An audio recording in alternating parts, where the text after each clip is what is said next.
जब आश्रम पहले से है तो इलीगल कैसे हो सकता है?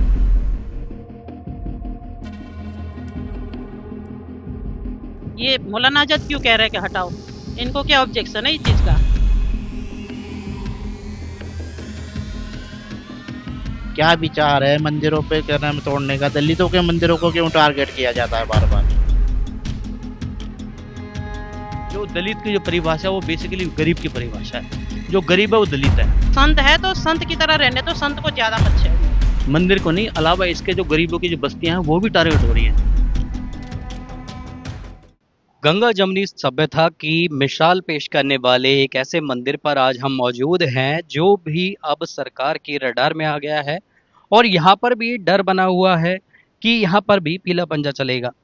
नमस्कार, मैं हूं नवदीप शर्मा और आप देख रहे हैं नव राजनीति। आज हम मौजूद हैं एक ऐसे मंदिर पर जो गंगा जमुना सभ्यता को दर्शाता है और बाबा हैदरदास का ये मंदिर है जिसके अंदर सभी धर्मों को एक समान माना गया है और इसके ऊपर भी अब जो सरकार की नज़र है, इनका कहना है कि यहाँ पर इसको जल्दी से जल्दी खाली कर दिया जाए, वरना इसको डेमोलिश कर दिया जाएगा। तो ज़्यादा बातचीत के लिए हमारे समक्ष इनके मेन पुजारी यहाँ पर मौजूद हैं। आइए बात कर लेते हैं। 200 साल पुराना है और यहाँ प्राचीन 8 समाधियाँ हैं जिनकी यहाँ पे सभी लोगों की आस्था है। दिल्ली से भी और दिल्ली से बाहर से भी लोग आते हैं। और यहाँ पर हमने जो अस्पताल से जो मरीज होते हैं उनके परिजन होते हैं उनके लिए भी मुफ्त सेवा रखी हुई है। बेड हैं, बैक सीट है, गद्दे हैं, सब है, तकिए, और उनको मुफ्त सेवा दी जाती है। सर, तो किसको दिक्कत हुई है अभी? और ये मंदिर की अगर हम बात करें, सभी धर्मों को यहाँ पर एक समान माना गया है। अंदर जाकर देखा मैंने कि सभी धर्मों को यहाँ पर एक समान रखा गया है। फिर ऐसा क्यों अभी जो बीजेपी है, सरकार तो ये कही जाती है कि मंदिरों के बल पर उनको वोट भी मिलते हैं, तो अभी आप कैसे देखते हैं इसे? क्यों इसे रडार पर लाया गया? ये जो है ये मौलाना आज़ाद को पता नहीं क्या तकलीफ हुई है। 200 साल से हम यहाँ बैठे हुए हैं, कभी किसी को कोई तकलीफ नहीं हुई। ये अभी क्यों, इनको क्या ऐसा, क्या पीछे से क्या प्रेशर है, क्या है, कोई मालूम नहीं पड़ रहा। और ये कह रहे हैं कि इलीगल है, जबकि ये मौलाना आज़ाद मेडिकल 1959 में बना है, जब भी ये आश्रम था। और ये जो है अरविंद हॉस्पिटल 1930 में इसकी नींव रखी गई और 1936 में ये बन के तैयार हुआ, जब भी ये आश्रम था उससे पहले। तो जब आश्रम पहले से है तो इलीगल कैसे हो सकता है? दलितों का भी एक विशेष स्थान माना जाता है। तुगलकाबाद में एक बार किया था इन्होंने, तब भी सरकार को बैकफुट पे आना पड़ा था। अब फिर से एक बार ये दोहराया जा रहा है, क्या इस बार फिर से मुंह की खानी पड़ेगी? हाँ जी, बिल्कुल। ये आश्रम की आस्था सभी, बाहर से भी सब लोग आते हैं और सबकी आस्था है यहाँ से जुड़ी हुई। सभी लोग आते हैं और इनका जो है क्या विचार है मंदिरों पे कदम तोड़ने का? दलितों के मंदिरों को क्यों टारगेट किया जाता है बार बार? कब ये नोटिस आपको प्राप्त हुआ और क्या कहा गया है उस नोटिस में? नोटिस में ये लिखा गया है कि ये अनलीगल है। तो मौलाना आजाद वालों को मैं ये पूछना चाहती हूँ कि आप भी एक संस्था चला रहे हो, संस्था थ्रू आपकी ये हॉस्पिटल चलती है। हमारी भी एक मंदिर की एक संस्था है, बाबा गरीबनाथ परमार्थ सेवा संस्था। ये हमारी एक संस्था है, ठीक है। तो उस संस्था के थ्रू हमने एक मेडिकल स्टोर खोला है यहाँ पे। उसमें हमने 30, 40 और 50% की छूट दे रखी है। कोई गरीब आता है तो उसको फ्री भी दवाई देते हैं। दूसरी बात यह है कि यहाँ पे हॉस्पिटल के आसपास में जितनी भी हॉस्पिटल है, सबके मरीज हॉस्पिटल में दाखिल है।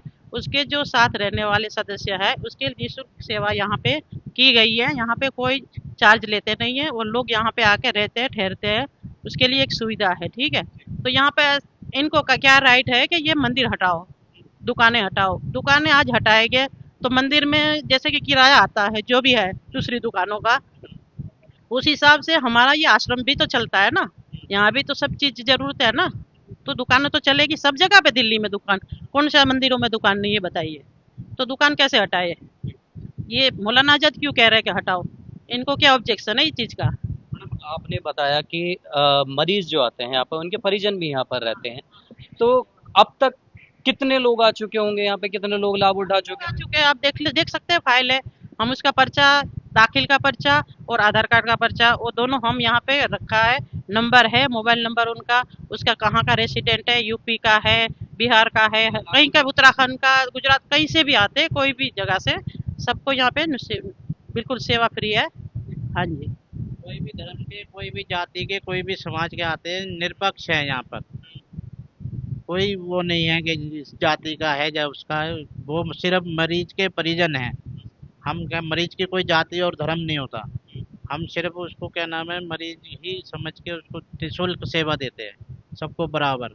कोई भेदभाव नहीं है यहाँ पर धर्म जाति का, और सभी लोग आते हैं। सर अभी तक तो जो भी प्रदर्शन रहा है शांतिपूर्ण रहा है। अगर सरकार की समझ में नहीं आता, क्योंकि शांतिपूर्ण तरीके से तक आज तक कोई भी वो नहीं हुआ, जैसे सीए प्रोटेस्ट ले लीजिए, किसानों का आंदोलन ले लीजिए, तो क्या ये भी आंदोलन में बदलेगा? सरकार को चेतावनी है। नहीं, हम शांति से ही अभी आंदोलन करेंगे अगर सरकार नहीं मानती है तो। और शांति से ही हम चाहते हैं कि हमारा समस्या सुलझ जाए। हम नहीं चाहते कोई उग्र हो, कोई क्या नाम व्यवस्था बिगड़े लोकतांत्रिक की। हम तो शांति से ही चाहते हैं। तो आज हम, हमें पूर्वजों के जो परंपरा चली आ रही है, तो हम संत बने। संत कब बनता है इंसान? सारा घर बार, भाई बहन, माँ बाप सबको छोड़ के संत बनता है। ठीक, संत बन के कहाँ बैठेगा? मंदिर में ही तो बैठेगा ना। अब मंदिर में संत बैठे हैं तो मंदिर को हटाने की कह रहे, तो संत कहाँ जाएंगे ये बताइए आप? हैं, हम भी सनातन को लेके बैठे हैं। कहते ना कि भगवे में भगवान छुपा है। किसी ने भगवान को देखा नहीं है, लेकिन संत के ऊपर भगवा रंग देख के इंसान भी मत्था टेकते हैं कि भाई ये संत है। तो संत अच्छी राह देता है, तो हम अच्छी राह दे रहे हैं यहाँ पे, कोई गलत राह दे नहीं रहे। जो डॉक्टर, मरीज, जो भी डॉक्टर है यहाँ पे, कैंपस में जितने भी बच्चे हैं, सब यहाँ पे मत्था टेकने आते हैं। सबको प्रसाद जो भी है, दुविधा, वो सब हॉस्पिटल के अंदर लोग, डॉक्टर भी आते हैं, ऐसी बात नहीं है, सब लोग आते हैं। तो संत के पास जाएंगे ना, किसके पास जाए? भगवान तो किसी ने देखा नहीं, जो सीधा भगवान के पास जाएंगे। तो हम ये परंपरा लेके बैठे हैं सनातन की, और हम एक भेक पहन के बैठे हैं, भगवा पहन के बैठे हैं। तो हम कभी यहाँ पे गलत कुछ होने नहीं देंगे, ना होगा कभी। और रही बात कोई कह रहा है तो ये घेरने की, तो ये हो नहीं सकता कभी, क्योंकि हमारी इसमें जान बचती है। क्योंकि हमने अपना घर बार छोड़ दिया है, हमारा परिवार छोड़ दिया। आज मैं हजारों किलोमीटर से आके बैठी हूँ यहाँ पे। आज कितने सालों से यहाँ पे हूँ। मैं अपनी खुद संस्था चला रही हूँ यहाँ पे। संस्था भी है हमारी मंदिर की, महंत जी भी है और मैं भी हूँ संस्था में। ऐसी बात नहीं है, लेकिन हम कुछ नहीं होने देंगे, ये तो बात तय रही। क्योंकि संत है तो संत की तरह रहने दो, संत को ज्यादा मत छेड़ना। हाँ जी, ठीक है।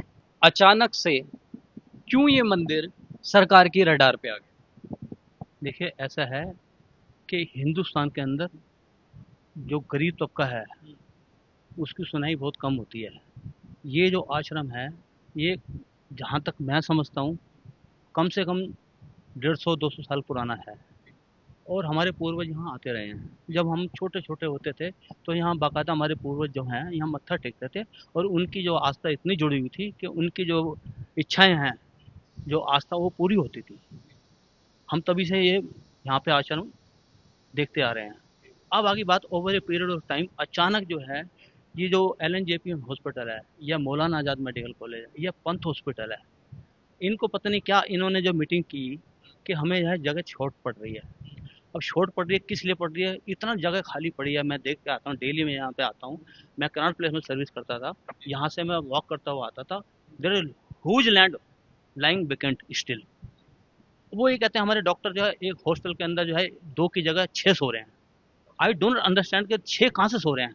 अभी देखिए इतना यहाँ पे पड़ा है, यहाँ पे जो फांसी घर है उसके आसपास जो है जंगल पड़ा हुआ है, वहाँ पे मस्जिद भी है, दुकानें भी हैं। अब हमारे जो आश्रम में ये जो दुकानें हैं, छोटी छोटी दुकानें हैं, बहुत गरीब तबका के लोग हैं जो मेरे ख्याल से ऑलमोस्ट इलिटरेट हैं, वो अपनी छोटा छोटा काम ये चला रहे हैं और उनका परिवार चल रहा है। मेरे एक और चीज देखी मैंने, यहाँ पे नोटिस भी की कि दलितों का सिर्फ मंदिर कहा जाता है ये, जबकि मैंने देखा कि यहाँ पर किसी से भेदभाव नहीं है, बल्कि गंगा जमुना सभ्यता को पेश करने वाला मंदिर है ये। जो दलित की जो परिभाषा है वो बेसिकली गरीब की परिभाषा है। जो गरीब है वो दलित है। जहाँ तक मैं इस डेमोक्रेसी की जब बात करता हूँ तो जो गरीब है वो दलित है। यहाँ पर कोई भी किसी भी कास्ट का यहाँ आते रहे हैं, मैं आई टेल यू कि होम जो मिनिस्टर हैं, कैबिनेट मिनिस्टर तक यहाँ आते रहे, मत्था टेकते रहे, वो पूरा रिकॉर्ड हमारे पास है। आज से नहीं, पिछले 50 सालों का रिकॉर्ड तो कम से कम मेरे पास है। तो आई डोंट अंडरस्टैंड कि अचानक जो है मौलाना आज़ाद मेडिकल कॉलेज को क्या परेशानी हुई है कि जी वो ये कहते हैं कि जी यहाँ पे ये वो नहीं होने चाहिए, मंदिर नहीं होने चाहिए, या यहाँ पे जो है ये जो दुकानें नहीं होनी चाहिए। फॉर वाट?